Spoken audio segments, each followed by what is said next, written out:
petits cinquièmes, eh bien écoutez, aujourd'hui je m'attaque à vous.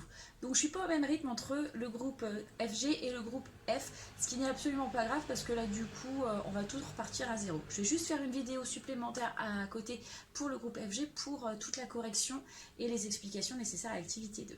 Donc ce que l'on va faire maintenant, on continue sur les végétaux, d'accord, parce que c'est pas des activités qui sont très compliquées, donc vous pouvez les faire chez vous. Là, votre travail à faire va être de faire les activités 3 et les activités numéro 4.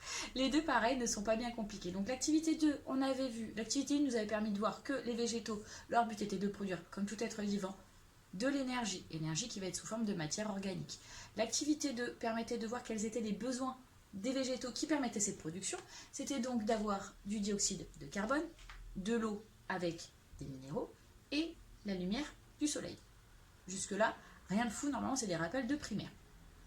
Maintenant, on va voir, une fois qu'on sait qu'ils ont besoin de ces 4 choses-là, maintenant on va voir comment ils les prélèvent autour d'eux. C'est le but.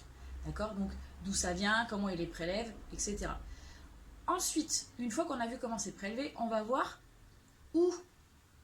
comment ça circule. Comment ça circule.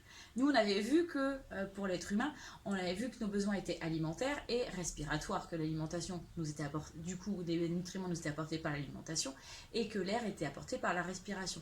Et que tout ça, en fait, ça circulait grâce au sang qui était pompé par le cœur. Donc, en fait, on va essayer de faire un parallèle avec les végétaux. Sauf qu'évidemment, les végétaux, puisqu'ils font quoi, n'ont pas de petit cœur. Voilà, donc ça va être votre travail. Activité 3 et activité 4. Pour être sûr que vous avez bien bossé, je ne vais pas vous laisser comme ça glandouiller, il va falloir que vous me fassiez un schéma bilan. Schéma bilan qui sera à m'envoyer pour le vendredi 27 mars. Si j'en ai pas, c'est du rouge. Désolée, ça fonctionne comme ça. Vous avez 3 moyens de m'envoyer ce schéma bilan. Par Pronote, même si je sais que ça bug.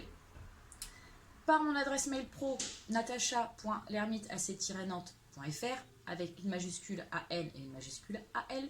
Et du coup sur l'Instagram du coup de boulot qui est Monsieur Costaud se met à la SVT. Monsieur Costaud, si vous voyez, il est là jusqu'au bout.